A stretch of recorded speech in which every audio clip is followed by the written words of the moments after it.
그리고 이제 홍콩 영화 자체가 가지고 있었던 조금 식상한 그 레파토리들 그리고 이제 똑같은 배우들이 이제 너무 오랫동안 계속 겹치기 출연을 하는 뭐 이런 상황들이 이제 조금 종합적으로 영향을 미쳐가지고 홍콩 영화가 조금 이제 시들하게 됐죠.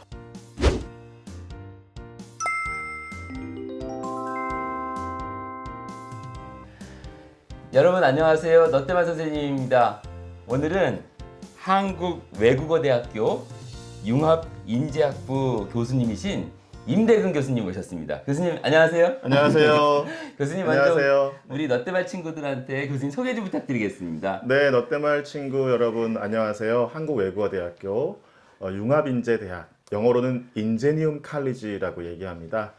인제니움 칼리지에서 학생들 가르치고 있는 임대근이라고 합니다. 반갑습니다. 교수님, 제가 궁금한 게 있어요. 더 들어가기 전에 네, 경희대학도 인제니움 컬리지가 있는 것 같은데. 경희대학교는 아마 후마니타스 후마니타스. 칼리지일 겁니다. 네, 네. 생각해보니까 우리 학교다. 네. 우리 학교의 인제니움이네. 광운대학교에 예, 인제니움이 맞습니다. 있죠. 네. 무슨 뜻이에요 이거? 인제니움이 라틴어인데요.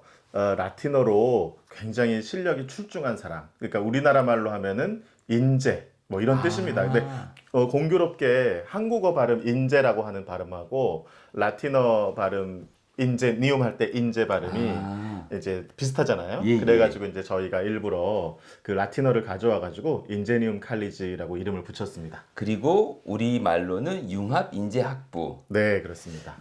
제가 나중에 물론 이 과 이름을 다시 과에 대해서 다시 여쭤보긴 할 건데 네. 과 이름이 일단 너무 멋있습니다. 감사합니다. 교수님 연구 분야를 좀 소개 부탁드려도 될까요? 네, 저는 제 전공 분야라고 보통 얘기를 하죠. 저는 중국 영화를 공부를 했습니다. 중국 영화 하면은 뭐 떠오르시는 것들이 굉장히 많이 있을 텐데요. 옛날에는 이제 무협 영화 같은 게 굉장히 인기가 많았었고요. 또 우리 교수님이나 제가 이제 고등학교 시절 때는 또 홍콩 영화 같은 게 또 많이 인기를 얻었었고요. 그 뒤에는 또 이제 장혜모 감독을 비롯해서 소위 말하는 5세대 영화들이 또 인기를 많이 얻었죠. 요즘에는 조금 사실 우리나라에서는 시들하긴 합니다. 그런데 이제 그동안의 역사 속에서 그렇게 아주 재미있고 인기가 많았던 영화들이 많이 있었기 때문에 저는 한 100여 년 되는 그 중국 영화를 중점적으로 연구를 하고 있고요. 사실은 중국 영화뿐만 아니라 이제 중국 영화를 공부한다는 건 이제 제가 이제 중국어를 기반으로 해서 공부를 하고 있는데 사실은 한국인으로서 외국에 대한 어떤 문화를 공부한다는 것은 저는 반드시 한국 문화와의 어떤 비교 속에서 이런 공부가 진행돼야 된다 그렇게 평소에 생각을 하고 있어요. 그래서 한국 영화에 대한 관심도 많이 있고요. 그러다 보니까 이제 한중 영화 비교 조금 이게 더 넓어져 가지고요. 한국과 중국의 대중문화, 문화 콘텐츠 비교 이런 것들도 관심이 상당히 많이 있습니다. 교수님 지금 말씀하시면서 제가 엄청 많이 적어놨어요. 왜냐면은 저 일단 영웅 본색이 생각났고요. 네네. 아마 너때말 친구들은 잘 모르실 텐데 80년대, 90년대 때는 홍콩 영화가요 정말 인기가 많았습니다.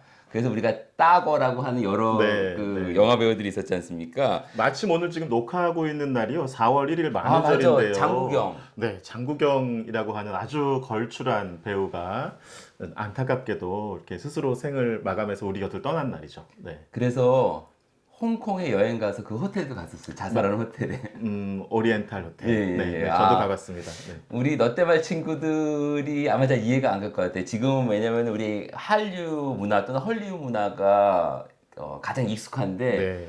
80년대 그때는 정말 90년대 그때는 홍콩 영화가 정말 가장 인기 있었던 것 같아요. 네, 맞습니다. 그래서 사실은 우리 오늘날 이렇게 한류 콘텐츠가 인기를 얻을 수 있었던 것은 그동안 역사 속에서 한류가 한국의 대중문화만을 가지고 고유한 문화만을 가지고 만들어진 것은 아니잖아요.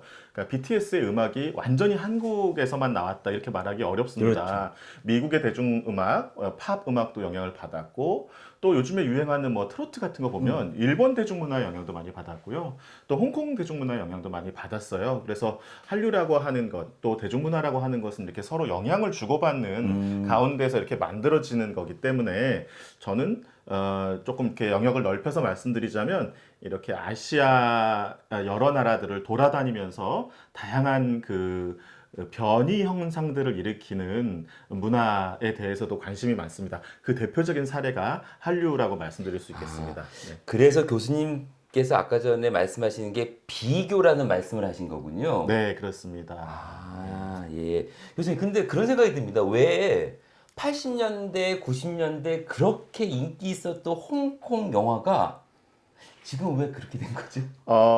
이 말씀을 드리려면 제가 좀 특강을 해야 될 것 그래요? 같은데요. 조금 길어지긴 할 텐데, 그냥 간단히 말씀드리면 이제 홍콩이 이제 중국으로 이렇게 넘어가잖아요. 예, 1997년도에. 그러면서 이제 아무래도 그 동남아시아하고 한국, 일본이 홍콩 영화의 주된 시장이었거든요. 근데 이런 시장들이 이제 조금 줄어들게 됩니다.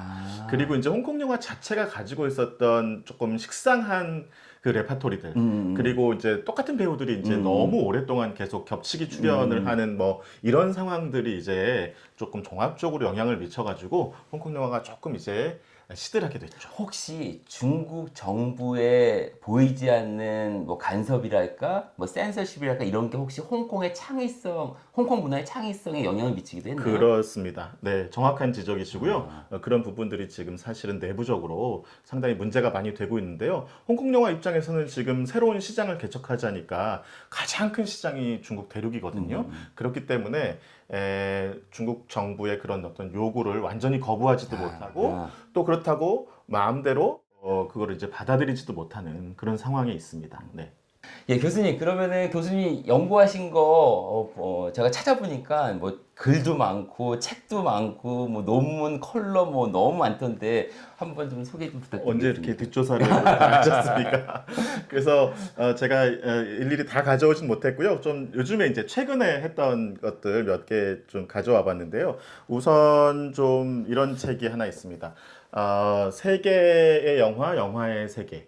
영화, 역시 예, 영화구나. 네, 네. 그래서 세계 영화들이 어떤 모습으로 우리에게 다가왔는지 하는 역사, 미학 이런 것들을 주로 다룬 책인데요. 요거는 저 혼자 쓴 책은 아니고요. 세 분이 같이 공동으로 쓴 아주 짧은 교과서류의 책이라고 말씀드릴 수 있겠습니다. 교수님, 그러면은, 이거 교수님 얼굴 안 보이시겠다. 네. 교수님, 그러면은 이게 공조를 이렇게 쓰셨잖아요. 네, 네. 그러면은 세계라고 말씀하시면 교수님은 중국 쪽, 한국 쪽 뭐 이쪽을 특화시키고 다른 분들은 또 다른 지역을 특화시키고 네, 그런 그렇습니다. 건가요? 네, 네. 그렇게 재밌겠다. 주로 썼습니다. 그래서 한국은 또 이제 조금 제가 특화를 해가지고 한국 영화의 역사와 미래라고 하는 책으로 이렇게 시리즈로 2권을 같이 냈습니다. 예. 네, 네. 여러분, 하나는 세계의 영화고요. 또 하나는 우리 한국 영화의- 한국 영화. 이거는 여러분들 특히나 영상 컨텐츠 좋아하시고 영화 또 우리 미디어 이쪽 좋아하는 친구들이 한번 보시면 좋을 것 같습니다. 혹시 다른 책도 있어요? 네, 하나 더 소개해드리면 요건 이제 한류 다음이라는 책인데요. 요거는 제가 다 쓴 것은 아니고요. 우리 코피스라고 하는 기관이 있습니다. 예, 예. 그 한류 문화 네네, 뭐 네. 왜 해외 이렇게 알리는 네네, 재단. 예, 예. 재단이 예, 예. 있죠. 그 코피스라고 하는 곳에서 이제 요즘에 한류가 어떤 상황이고 또 앞으로 한류가 어떻게 나가야 되는지에 대해서 기획을 하셔가지고 저한테 이제 좀 앞부분을 써달라고 해서 제가 한 꼭지를 쓴 책입니다. 그래서 제가 우리 롯데마을 친구분들한테 그 코피스라고 하는 기관도 좀 소개를 해드릴 겸 예. 해서 가져와 봤습니다. 요 책에는 이제 그 제가 앞부분에 한국하고 중국 사이에 그 최근에 이제 좀 대중문화 교류가 좀 문제가 많이 있잖아요. 그래서 그런 부분들 포함해가지고 중국 쪽에 이제 한류가 어떤 방식으로 또 진출해야 되는지 이런 얘기들 주로 썼습니다. 제가 교수님 말씀드리면서 궁금한 게 생기는 게요. 교수님이 바라보시는 관점은 한국을 기본으로 해서 중국을 바라보시나요? 아니면은 중국을 기본으로 해서 한국을 바라보시나요? 아니면 또 다른 어떤 관점을 가지고 보시나요? 굉장히 어려운 질문이신데요.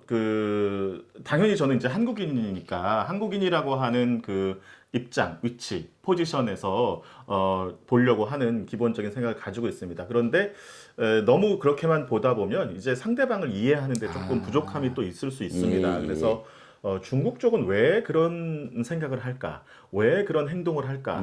왜 그런 입장을 나타낼까? 뭐 이런 고민들도 같이 좀 하고 있습니다. 그래서 요즘에 이제 중국하고 한국하고 중국 사이에 이제 문화 갈등 같은 것들도 굉장히 많이 지금 맞습니다. 일어나고 있는데요.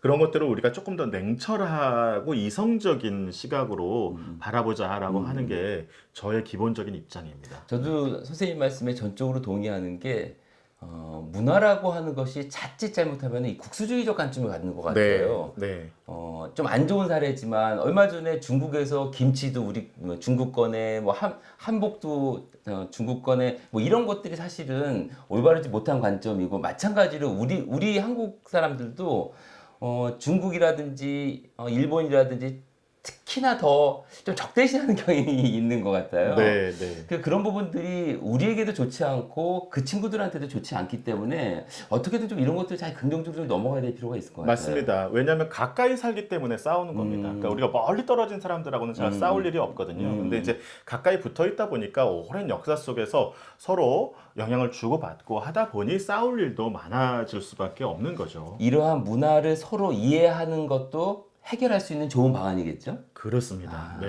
네, 예. 네.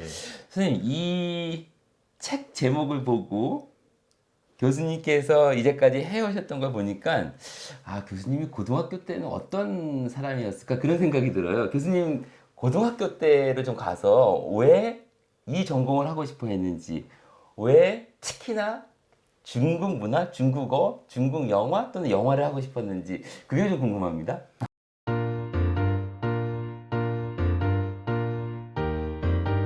영상이 유익하셨다면 구독, 좋아요, 댓글과 알림 설정까지 부탁해요.